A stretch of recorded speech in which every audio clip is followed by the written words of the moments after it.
Good morning, Rabbi. I want to start the Olam with a Maisa, very important Maisa, this one, to start off the Sugya that we'll be discussing with Siyata Dishmaya. Gewaldige Sugya.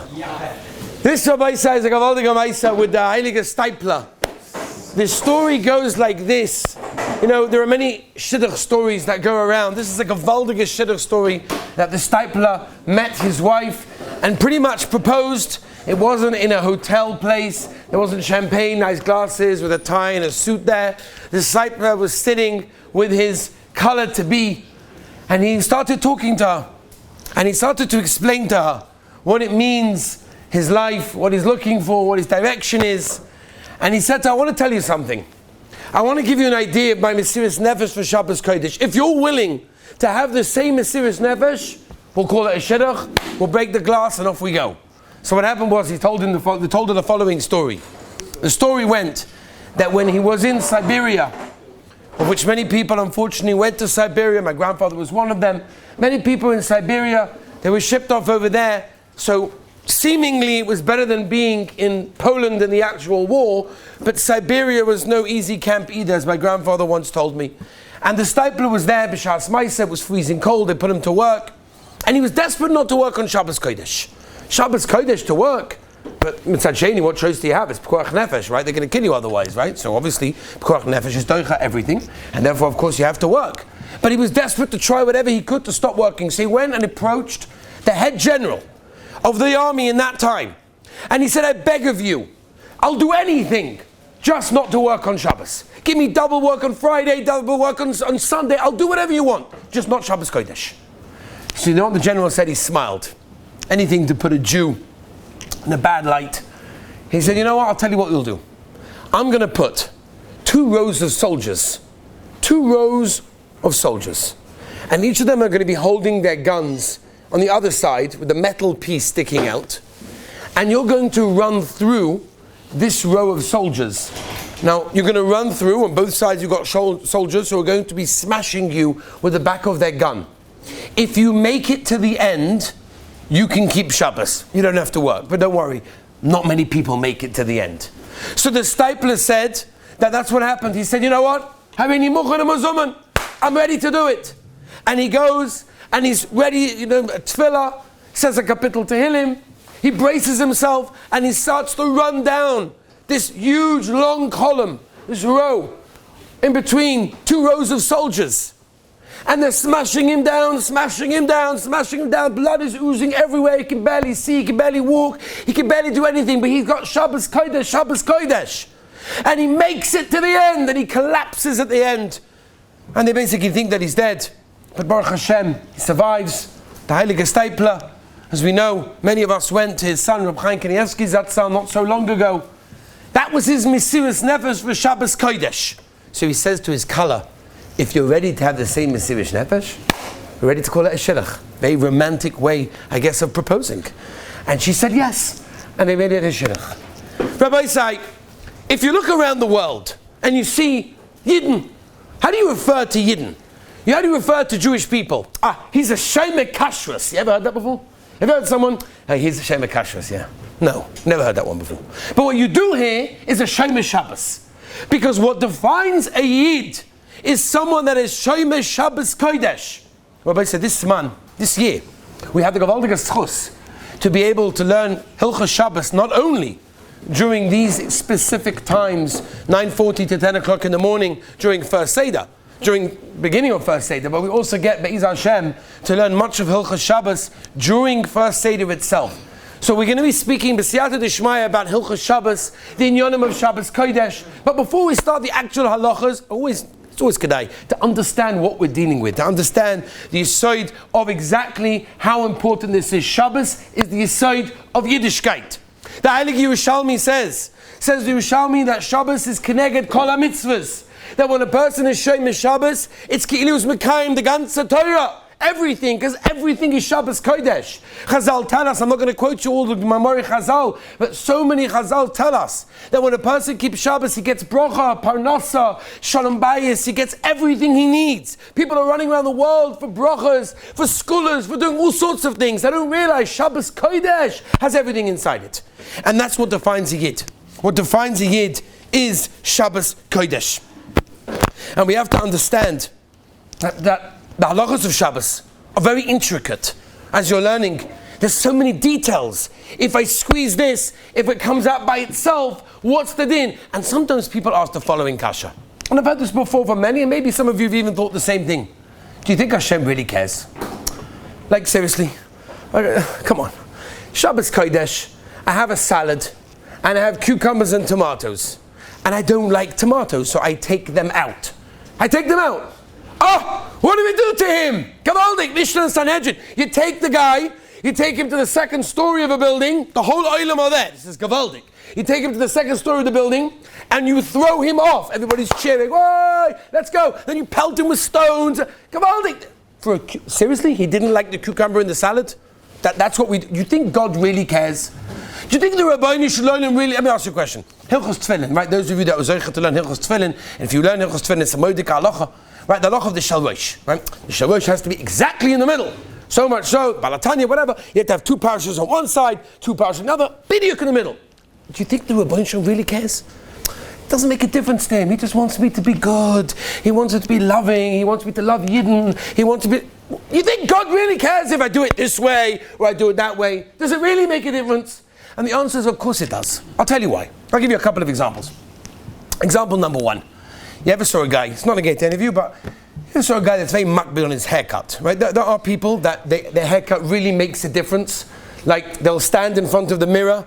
No, that hair over there. No, could you please cut that hair over there? You ever saw that in a barber? I don't know if you ever saw that before. They have these, seriously, I look at these people, I'm like, it's going to go back in like 2 days. Nobody cares. Nobody cares. You ever saw a guy in a hat store? Looking in this mirror, how do I look over here? How do I look in this direction? Does it really, what's the difference? You buy the hat, you walk out. What's the difference? I'll tell you another example, right? This is the best one. Imagine if you're working in a company and you're on a salary of a commission, which means the more money you make, the more money for the company, the more money you make yourself. There's $1 million deal that's about to come in. It's all down to you. Right? That means the commission on that is incredible. It's a lot of money. You can go on vacation with that. It's going to be gavaldik. All you have to do is send an email. You send the email with all the details. The deal will go through. You get your commission. Amazing. You send the email. You press send. Like, okay, I've done my ishtadlus. Beautiful. The Rabban Shem will give me Be'ez Hashem. Nothing happens. You don't get a reply. 2 days later, you call up. You say, what's going on? Past the deadline. I sent you the email. What happened? We never got the email. What do you mean? I sent the email. We never got the email from you. Deadline is passed. It's all over. We gave it to somebody else. What? I sent the email. What address did you use? So you started to spell back the address of the email that you sent it to, and you were missing 1 dot. Oh, come on. It's 1 dot. Does it really make a difference? Does it make a difference? 1 dot, big deal. The answer is, when something's important, every detail makes a difference. Shabbos Kodesh is the yesod of Yiddishkeit. It's important to the Rabbeinu Shalom. Therefore, every detail that goes into Hilchos Shabbos, yes, is important to the Melech Malchei Hamlochem, is important to the Rabbeinu Shalom. Rav Wolbe Zatzal once said that it's so easy to spot a bacha that has a good davening. You see a bacha in Shachris Mincha Maariv, Agit Shmein Esra, he's talking to the Rabbeinu Shalom, he has a relationship with his Creator. You can see it. You can see a bacha has a good geschmack in Limud Torah. It's good, it's geschmack, you see it. So Rav Wolbe Zatzal, when was the last time you saw a bacha that had geschmack in Shabbos? You see it. This bacha loves Shabbos Kodesh. And that's something we have to work towards. And that's something we have to realize. Rav Pinchas Zatzal writes in his Sefer Shabbos Malchasa that, if you notice, every Yontov has its mitzvah. Every Yontov has its mitzvah. Right, the Yontov of Sukkot, the mitzvah of Sukkot, Daled Minim, Rosh Hashanah's got the Shofar, Yom Kippur the Shuvah, Pesach the Matzah. Every Yontov's got its mitzvah. What's the mitzvah of Shabbos Kodesh? What's the mitzvah of Shabbos Kodesh? What are we doing on Shabbos? The answer is, Shabbos we're not Lashon Shabbos, we're resting. We're stopping. We're stopping doing what we do during the week, which is creating. Just like the Rabbeinu Shalom stopped creating on the Shabbos, we stop creating. If you want to go deep, in Sifrei Kabbalah, Rav Shimon Bar Yochai writes in the Zohar, even though we know the Mishnah tells us that the 39 melachas are the 39 melachas in the Mishkan, and the 39 malachos on Shabbos correspond to the 39 malachos that were done in the Mishkan.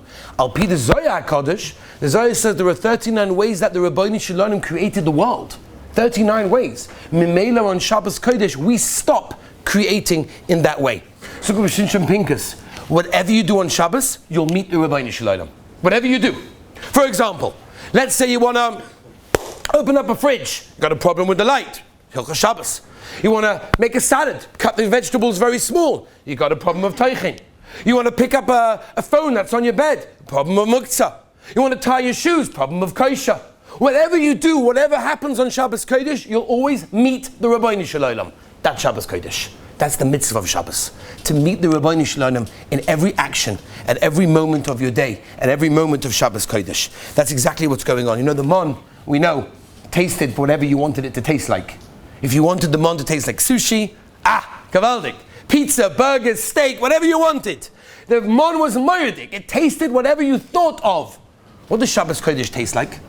It tastes like whatever you think of. Whatever effort you put into Shabbos Kodesh, that is the taste that you will taste on the other end. And that's an unbelievable idea for a person to remember in Shabbos Kodesh, when we deal with the malachas, when we deal with the intricate details of Shabbos, and we'll do it in First Seder, and we'll do it here in Mitzvah Shem and Halacha Shiur as well, starting Sunday morning, Be'ezah Hashem, Hilchos Shabbos. The details are so important to the Rabbeinu Shalom. It shows our connection.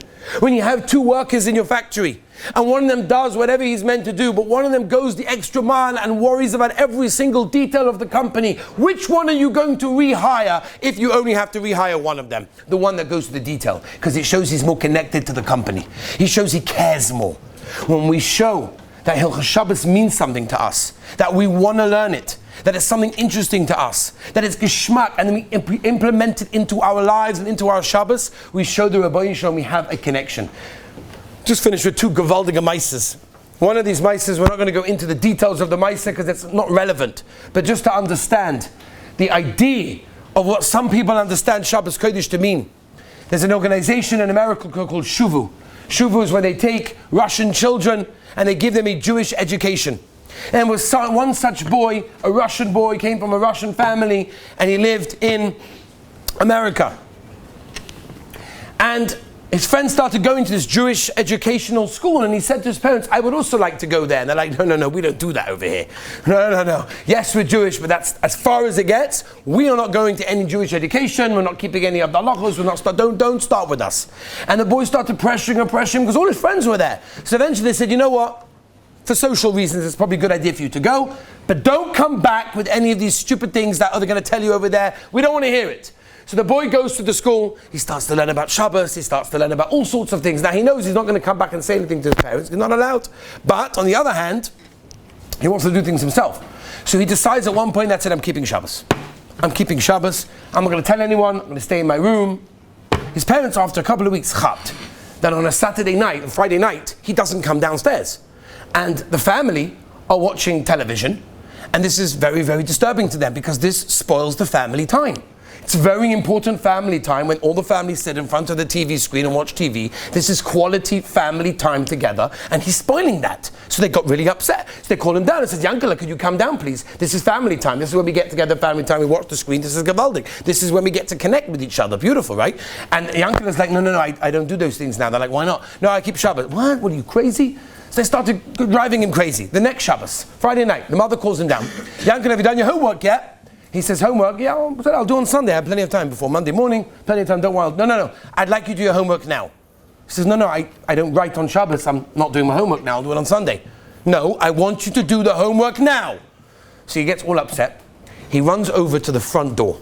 He opens the front door. It's a heavy iron door. He puts his hand into where the hinges are, into the little space where the door opens, and he slams the door closed. He takes out his hand and he says, look, Mum, my hand is now broken. I cannot write anymore. Now, I'm not going into whether it was mutter or asa, that's irrelevant, but the point is, here's a boy. How much did he know about Shabbos? Be it, what was he willing to give for Shabbos Kodesh? And I'll just end with this. When the first Baba of the Rebbe, Shlomo Halberstam, when he visited the cave of Ramelech of Lezhensk, Unbelievable, Rabbi. So anyone that's been there can sense the Kedusha. We went with Yeshiva, it was Gabaldig. I was Zeicha to go there a few weeks ago with a group in Antwerp. You can feel the Kedusha. It's mamash unbelievable. So when he went there, we're talking about the late 1800s. He sensed the Kedusha, and he wanted to find out more about this tzaddik. Who was the Noam Elimelech? Who was he? What did he do? I want to hear more about him. So he wanted to find someone. Was there anyone alive that was able to give information firsthand about the Rebbe of Melech? Was there anyone? Was there anyone that's still alive? An old man stepped forward and he said there was an elderly lady that was basically the dishwasher in the Rebbe of Melech's home before Shabbos Kodesh. And this woman was still alive. So the Baba of the Rebbe located the woman and he asked her, she was 95 years old, do you remember any memory you have of the Rebbe of Melech? And she said, sure I remember, how can I forget? I worked in the Rebbe of Melech's home. I used to wash the dishes before Shabbos. Now you can imagine the pressure in the Rebbe's home. There were a lot of guests coming in. It was difficult, stress. People sometimes used to shout at each other. Every Erev Shabbos, the Rebbe of Melech would come inside to the kitchen and say, Rabbi Sai, everyone says I do Heilige Avodah, but I want you to know that without you people, I wouldn't be able to do anything.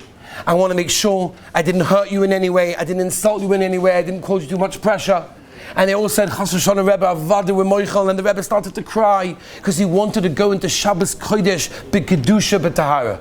Rabbi Sai, we have an opportunity this year to learn so many of the details and get into Shabbos Kodesh. Rabbi Shem should give us siyata d'shmaya that we learn, enjoy, and keep all the halachas. Have a wonderful day.